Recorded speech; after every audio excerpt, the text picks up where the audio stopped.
Estamos aqui agora pro quinto episódio, né? Hoje com um cara que todo mundo queria saber quem é, né? Nosso glorioso Reginaldo César, né? Então, um abraço pra todo mundo aí, o nosso querido Cezinha, né?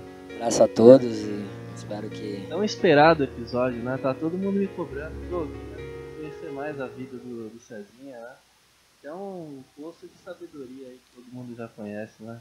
Agradecer pelo convite, Rafa, meu irmão, e vocês vão poder conhecer um pouco do Cezinha aí, né? Essa trajetória aí que já vão aí quase 40 anos de vida, 20 de São Paulo, 20 de Salvador e por aí vai. Vamos falar disso, uma das coisas que tá aqui é sobre isso, né? Mas como a introdução é meio padrão, eu vou fazer igual eu fiz pra todo mundo, né? Você olhando pra você assim, quem que é Reginaldo César? Se você fosse falar pra alguém que nunca te viu assim. Eu falo sempre que eu acredito que o Cezinha de hoje é o Cezinha que está em constante evolução, em transformação. Poderia dizer isso para todos. Se daqui a 5 anos você me perguntar, eu também vou te falar a mesma coisa. Vou relacionar essa questão sempre da evolução e da transformação, ainda mais descobrindo um pouco da espiritualidade dentro da gente. Eu acho que daqui para frente a tendência é que as evoluções e as transformações sejam maiores. Sim. Mas assim, eu não sei se você há de concordar, né, que eu vou falar assim, mas a base da casa sempre é aquela estrutura, né, formada, tal. Qual que seria uma base sua que você fala só, embora vai passar 30 anos, isso aqui é meu, entendeu? Eu tenho muito base da minha família, né, Rafa? Tenho uma base do meu pai. Eu vi meu pai sendo um cara muito sincero, muito honesto, né? Com um poder de resolução muito grande dentro de condições mínimas. E eu acabei herdando isso do pai, já que o filho homem é feito pelo pai, né? A mãe só coloca lá dentro. Não tem tanta responsabilidade assim. Mas eu herdei a sinceridade, a lealdade, a honestidade do meu pai. E é isso que realmente faz com que eu me transforme a cada dia que passe. E você acabou adivinhando até a próxima pergunta que a gente fazer aqui sobre a sua família. O que ela representa para você hoje? No que você passou, você também pode comentar, tá? Mas o que eu quero saber é tipo, o que você faz hoje que é influenciado por lá. Foi influenciado por lá, né? Eu tenho um O que foi o grande... papel da sua mãe e do seu pai na sua vida? eu tenho uma gratidão muito grande, como eu falei na pergunta anterior, pelo meu Uhum. pai, pela minha mãe, claro, por todos os meus familiares, né? O respeito, meu pai não é mais vivo, meu pai faleceu em 2011, mas deixou um legado aí, um legado para ser seguido, né, pelos filhos homens da família, que é eu e meu irmão Rodrigo, e tem também a minha irmã Catiane também, que é a mais velha. Mas eu acredito que a família é a base de tudo, né? Essa lealdade que minha família prestou, que presta até hoje, acho que eu carrego isso comigo. E vai ser um legado que eu quero deixar para o meu filho, certo? Quero deixar para as pessoas mais próximas, entender como é que funciona esse processo mesmo de lealdade, sabe? De sinceridade, de olhar na cara mesmo, não é de dizer o que pensa, mas de perguntar o seguinte: o que você me perguntou, eu posso te ajudar em que âmbito? Físico, emocional, espiritual, mental? Se eu não puder te ajudar dentro disso aí, cara, eu nem vou seguir com você, certo? Não vou deixar isso ir adiante, porque para você não vai somar nada. Fala pessoal, você nasceu em outro estado, né? Não foi aqui em São Paulo. Aí você veio pra São Paulo, como é que foi essa adaptação pra cá? Legal. Fala Bom, desde o comecinho pro pessoal entender. tenho um prazer de falar sobre isso. Eu vim para São Paulo com 20 anos, meado de 2000. Né? Eu já joguei um ano como profissional lá na Bahia, lá em Salvador, mais precisamente no Galícia, Grande Galícia. Galícia de grandes atletas aí, os mais conhecidos aí, o Oséias, o Rizuti, Lenilson, né? Jogou aqui no São Paulo, no Grande São Paulo nosso, né? E eu cheguei aqui com 20 anos, fui jogar, tava alojado no interior, tava jogando, mas aí passei de mão em mãos para empresário, o empresário não quis arcar com minha transferência da Bahia para cá, e aí eu acabei ficando, como o pessoal chama aí, largado, né? Entre aspas, né? E acabei me vendo numa situação onde ou eu abandonava o futebol ou eu não tinha mais o que fazer aqui em São Paulo. Você veio pra São Paulo pra jogar? Vim para São Paulo para jogar futebol. Eu já estava alojado, estava no clube, do Mares o menor, comida e um colchãozinho para dormir tinha, certo? Algumas privações a gente não passava. Você escolheu São Paulo por sua cidade grande, mais clubes, né? Isso. Pintou a oportunidade, na verdade, para vir para São Paulo, né? Uma oportunidade para vir para São Paulo. Falei, não pensei duas vezes, a Bahia tem uma estrutura muito pequena com relação ao futebol. São Paulo é um mundo, né? Eu costumo dizer que São Paulo é um mundo totalmente à Mas parte. lá os maiores, que é o Bahia e o Vitória, você chegou a ter contato? Sim, joguei 8 anos no Bahia. Eu comecei no Bahia como fraldinha, jogando salão. Fui até o início dos 15 anos, caminhando para os 16. Depois eu saí, acabei pegando minha liberação. E a adaptação em São Paulo foi difícil? Quando Ou você teve uma vem. estrutura gostosa de uns amigos de volta, assim, como foi? Então, o futebol ele te traz muita coisa, né? Quando eu realmente comecei a jogar futebol em São Paulo, digamos que esse entrosamento com a cidade ficou mais rápido, né? Claro que eu pude. Mas você gosta de São Paulo hoje? Adoro, Né? adoro. Falo Pode na falar que frente. também é um filho de São Paulo, você Eu, pode eu, falar. eu me considero cidadão É. paulistano. Você, Tá? você poderia falar que você tem 2 cidades de Natal, pode Eu falar. tenho Né? 2 cidades natais, com certeza. É verdade isso aí. Então são 20 anos lá e daqui a pouco completo 20 aqui. A tendência é ficar por muito mais tempo aqui. Espero viver o suficiente que eu possa representar na vida de Que bom todos, né? que é um caso de que você saiu de um lugar e gostou também do outro lugar que você foi, né? Os dois têm o mesmo tamanho no seu coração. Tanto a Bahia quanto São Paulo. Igual, né? Cada um de um jeito, lógico, Sim, sim, sim. mas Bacana você estar comentando isso, porque eu deixo bem claro que quando eu falo que eu me considero cidadão paulistano, é pelo respeito do qual a cidade que abriu as portas para mim, certo? Mas eu nunca vou me esquecer da minha terra natal. Não, lógico. Minha terra natal, Uma coisa Salvador, não outra, jamais, jamais. Se eu vivesse 2 anos em Salvador, foi o lugar que eu vivi. O lugar que eu... O que eu acho legal é porque tipo, é uma forma positiva, né? Porque tem muita gente que não gosta nem do lugar de nasceu e nem muito menos do lugar de vai. Você é privilegiado, você gosta dos dois. Privilegiado Esse é uma... positivismo sempre teve na sua vida? Sempre, foi um cara positivo? sempre. A tristeza não tem vez aí. Não chega, ela não pega, ela não encosta aqui. Tem um muro alto de proteção. O Cezinha tem um campo de força muito grande. Hoje em dia, então, acho que tristeza vai embora, né? Como um refrão de uma música. Aí. Mas sempre tem aquele espírito gostoso no fundo falando, não, aqui não. Tenho um poder de superação muito grande, né? Já passei por muitas situações, ficaria aqui o dia inteiro contando a história daria um livro. Mas eu falo pra você que, independente do que aconteça, eu vou estar sempre com o pé na estrada. E o contato com seus amigos, assim, te fez um pouco o que é hoje, assim? Teve muito amigo próximo, diferente, caras que pareciam ser amigos e depois viu que não era? Aconteceu muito também na trajetória? Acontece, né, cara? Hoje, com quase 40 anos, eu posso dizer que são poucos os amigos, né? A gente consegue contar nos dedos e talvez seja só nos dedos das mãos, né? No meio de... Ou até nos dedos da mão do Lula, né? Talvez o dedo da mão do Lula que tenha um dedo a menos, né? Mas é complicado, porque a grande amizade, ela pode te direcionar a um futuro brilhante. Eu posso falar isso de algumas pessoas que convivem ao meu redor hoje, quanto pelo lado negativo, ela pode te levar também a um submundo da desgraça, podemos dizer, né?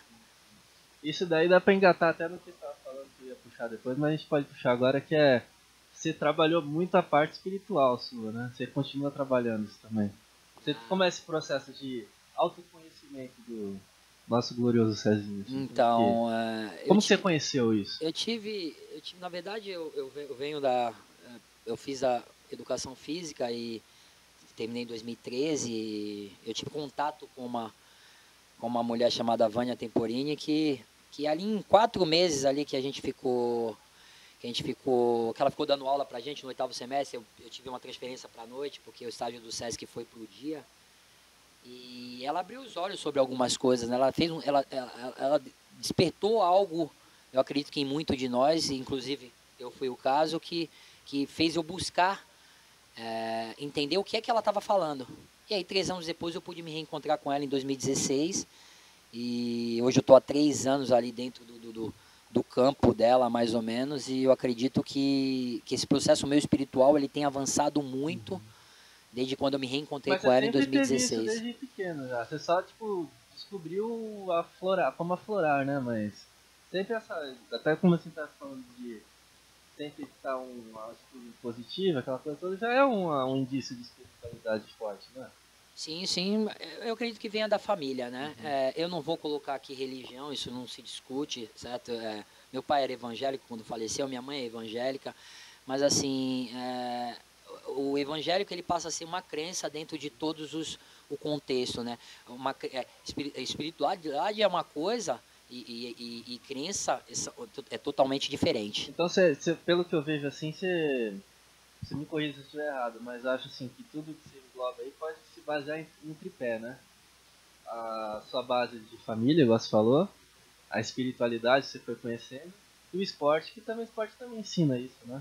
O A gente esporte, sabe que o esporte é a coisa que mais fortalece a alma de alguém, né? Ou pelo menos uma das que mais fortalece. certamente isso são palavras do nosso grande ídolo, acho que o único ídolo que a gente tem durante, acho que, sei lá, todo esse tempo, que foi o Ayrton Senna, né? Que ele sempre prezava por...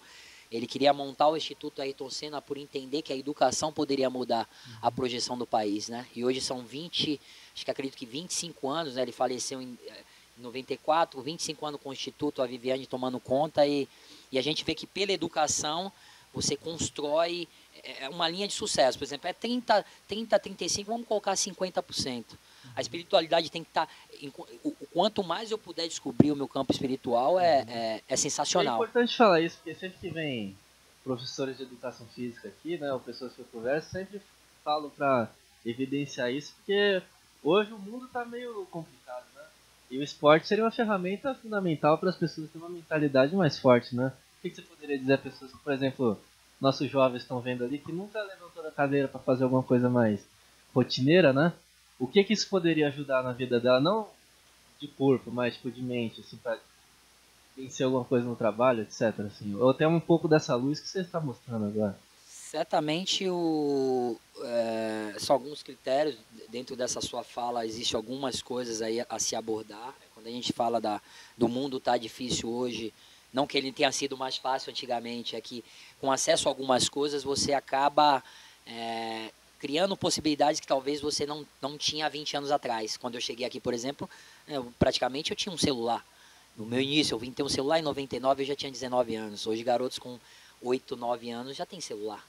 3, 4 anos, o pai já está dando um tablet. Então, você vê que tem essa informação. Então, de acordo com como eu vou migrar essas coisas, como é que eu vou separar isso, talvez um jovem abaixo de numa primeira ou segunda infância, ele não tenha capacidade para isso.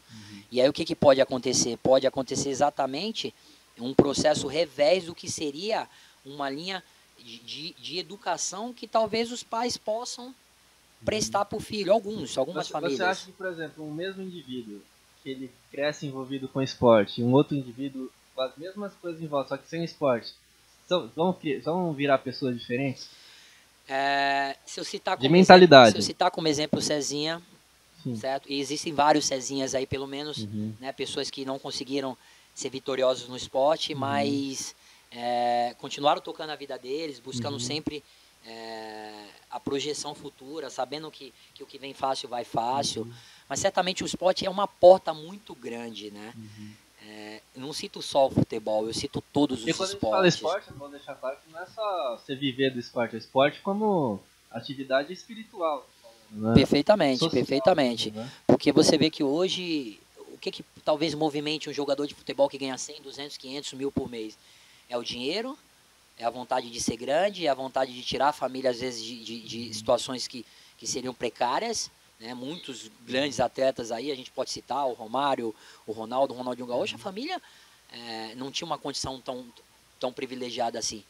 Né? Outros tiveram a oportunidade de ter, mas vingaram com seus próprios esforços, mas a questão do esporte é uma questão para deixar bem claro que quando a gente fala nessa questão do esporte, foi a sua colocação, eu não falo de esporte de alto rendimento.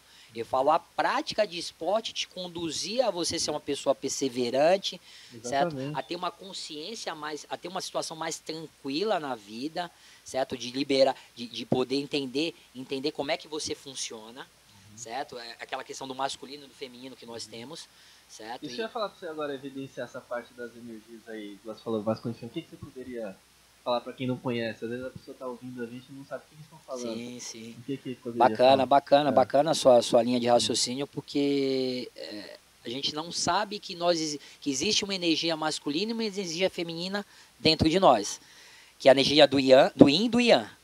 Né? Eu não falo em homem e mulher, eu falo em masculino e feminino, e todo mundo, todos os 7, 8 bilhões de habitantes da Terra tem, certo? Agora, quando eu consigo equilibrar essas energias, aí eu consigo entender como é que eu vou funcionar para os dois casos. Porque todas as situações, Rafa, existem duas maneiras de se resolver, certo? Não existe aquela coisa do instinto, você me agrediu, eu vou te agredir de volta. Talvez se você parar e analisar mesmo, talvez não seja agredindo outra pessoa que você iria resolver esse problema. Ao contrário, você iria criar outro problema e aí você só estaria usando uma energia só sua, que provavelmente seria o Yan, que é aquela coisa mais direta, resolutiva. Tá? E aonde de repente você se fechar na sua casinha, certo? Pensar pelo lado mais racional, e aí se você colocar e evidenciar, a mulher ela é mais racional nisso, o feminino ele é uma coisa mais, né, que põe os pés no chão, o homem é mais de eu vou resolver, vou quebrar, eu vou bater nele também. Não, se defende, talvez. Ansiedade. Pergunta por que ele questão tá te hormonal agredindo. também, né? Também tem, né? A questão hormonal é importante.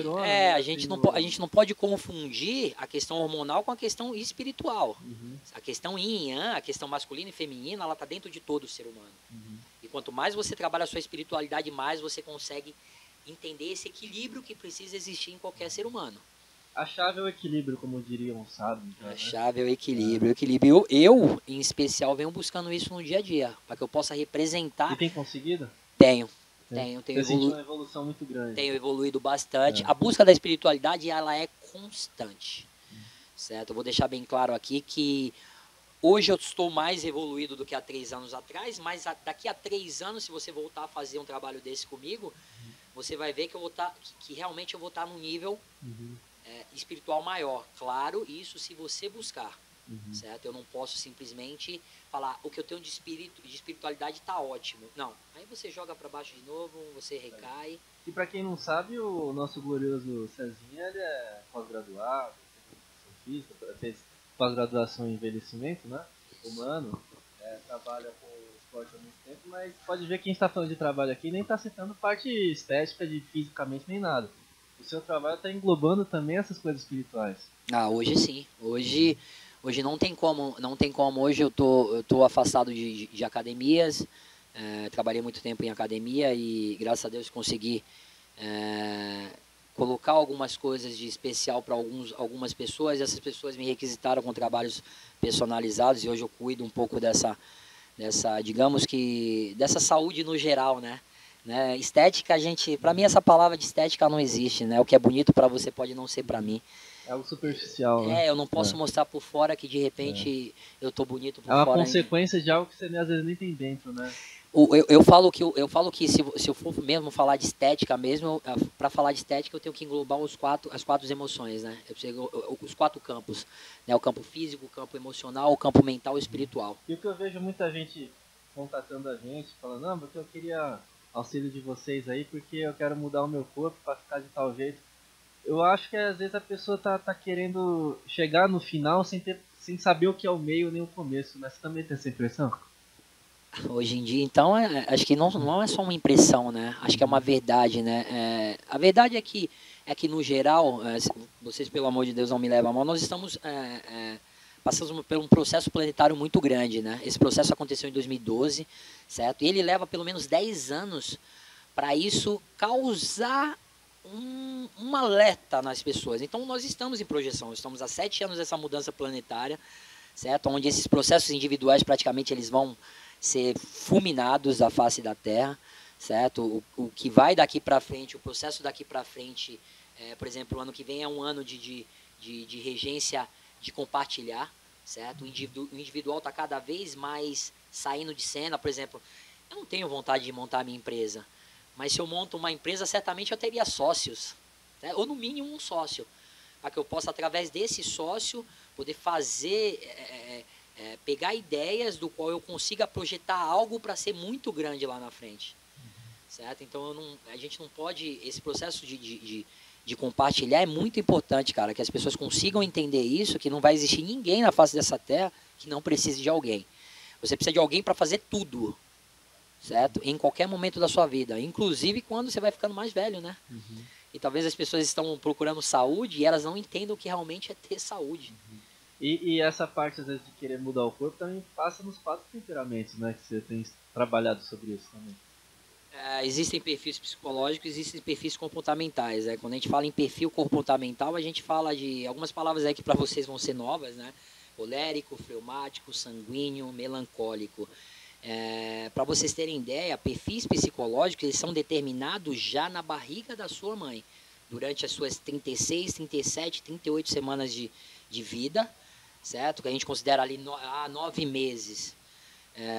Dentro daquele processo, existem alguns processos do qual, por exemplo, o como você se movimentou dentro da barriga da sua mãe, ou como você passou pelo canal, ou como você rompeu essa estrutura do cordão, como você saiu, isso aí vai determinar seus perfis comportamentais, que vai determinar exatamente muito do que você faz na sua vida, na primeira infância, na segunda, na adulta, no envelhecimento, certo? Porque se a gente tem 2 mortes, né, para quem não sabe, a gente morre do mundo aquático quando nasce, e depois a gente morre quando a gente, né, parte desse mundo, planeta Terra, né? Porque eu sinceramente, hoje, eu acredito que existem outras vidas em outras situações lá fora, não só quando você morre e acaba tudo. E tendo essa consciência de espírito e tal, como que é o Cezinha e o amor? Sua relação com o amor? O afeto não só com mulher, mas com as pessoas em volta. Você é um cara amoroso, um cara dengoso, assim, um cara carinhoso? Você Então, gosta de um carinho? vamos deixar bem claro que o que você utilizou aí quanto às palavras, elas têm diferenças, né? Uhum. Eu venho a cada dia buscando um amor próprio. E o amor próprio significa, primeiro eu preciso gostar de mim. Primeiro eu preciso estar bem comigo mesmo, para que eu sinta alguma coisa por você. Até por minha esposa, né, que com certeza vai assistir essa matéria. E eu não consigo gostar da minha esposa se eu não estiver gostando de mim. Que hoje é a pessoa mais próxima. Você é uma pessoa romântica, afetuosa, assim? Ou você é mais, assim, racional nos momentos mais íntimos? Assim? Não, Você demonstra... Acho que a pergunta correta é: você consegue demonstrar bastante ser um cara amoroso? Então, eu sempre considero as questões das atitudes, né? Por exemplo, hoje nós estamos fazendo esse trabalho no Dia dos Namorados. E eu e algumas pessoas pensam também, talvez a data do Dia dos Namorados poderiam ser comemorada todos os dias. Porque, por exemplo, se você está casado, então não seria dia do casamento, né? Mas assim, você tem uma pessoa do qual você convive, você praticamente dorme todos os... Então, então vai dar para conhecer bastante, né, da sua trajetória. Agora vamos pro jogo das palavras. Já ouviu falar Já sim, já ouvi falar. A gente vai fazer... É um jogo rápido aqui, né? Eu vou falar uma palavra, você fala a primeira palavra que surgir na sua cabeça, mas tem que ser apenas uma palavra. Vai ser de coração, com certeza. Vamos lá, vamos começar então. Adriano Imperador. Cara, Adriano Uma Imperador... palavra. Tem que ser apenas uma palavra. O que vem nessa Gente boa. Amor. Buscar sempre. Ayrton Senna. Ídolo. Silvio Santos. Grande homem. Cerveja. Sem palavras. Bahia. Uma paixão. Dinheiro. Consequência. Dengo. É bom. Música. Faz parte da minha vida. Blitz, aquela do Dois Passos do Paraíso. Dois Passos do Paraíso. Uma palavra Coração. que você identifica mesmo. Ivo Holanda, aquele cara das pegadinhas do Silvio Santos. Fanfarrão. Espiritualidade. Gratidão. Isso aí, acho que deu pra pegar bastante da essência. Não, um cara maravilhoso, né? Cada dia eu me surpreendo mais. Eu gosto sempre de perguntar, né, uma frase, né, que você se identifica. Você deve ter 1 milhão de frases aí que você se inspira, mas tenta pescar uma, assim, delas. Eu tenho uma bacana aqui. Eu lembro na minha adolescência, acho que no 3º ano do colegial, acho que 97, se eu não me engano, com certeza. Minha memória é muito boa, sou muito bom de números. E tinha um bar que a gente frequentava com alguns professores até e alguns alunos e alguns amigos mais próximos, que eu vi num quadro uma frase que dizia assim, e até hoje eu copio ela para mim porque eu acho que representa o Cezinha, né? Quando se sentires triste, Deixe dos olhos rolar uma lágrima, dos lábios o sorriso, do coração uma prece. Pois a grande supremacia da vida é sorrir quando se tem vontade de chorar. Isso eu carrego comigo até hoje. Um cara maravilhoso, não tem palavras. E daqui a 30 anos, assim, como é que você imagina que você vai estar? 30 não, vamos puxar um pouquinho, 10 anos, um pouquinho mais, mais perto. Mais eu te palpável. falei no início que eu estaria sempre em um processo de transformação, de evolução e transformação, né? Em 2029. Mas eu espero que em 2029, ou antes até, eu esteja entendendo todo o meu processo de espiritualidade. Porque através disso eu vou ter vida saudável em todos os campos. Certo? Eu não posso ter uma vida saudável no campo físico e não ter no emocional, não ter principalmente no espiritual. Então eu espero que daqui a menos anos até, Rafa, eu esteja com o processo espiritual totalmente entendendo como que é o César, o Cezinha mesmo, na sua essência. O que você falaria para você do futuro? O grande Regi, com 50 anos. Eu acredito que até lá muitas coisas vão acontecer e eu espero você, cara, que você cada dia que passe busque mais esse processo espiritual dentro de você, porque certeza absoluta, se você encontrar, você vai ver o quanto você vai poder modificar a vida de muita gente. Espero que você tenha gostado. Você gostou do programa? O que você achou? Maravilha. Legal, Rafa. Você é um cara muito inteligente, eu considero você e respeito muito você e sua família. E é legal esse trabalho que você está fazendo, é bem legal porque a gente consegue falar um pouco da... conhecerem, né? O mundo precisa conhecer a gente, falar um pouco da trajetória. Acredito que sempre, tem muitas pessoas boas aí que não se descobriram ainda, mas eu espero que se descubram aí, que vai ver que pode beneficiar muito. E vamos esperar você na próxima, né? Abraço, quando quiser pode chamar pra gente completar. Felicidades a todos, não deixem de buscar o amor próprio, que está dentro de vocês, beleza, rapaziada? Então não esqueça disso, processo egoísta a gente está banindo da face da terra, busquem sempre tirar do coração de vocês. Abraço.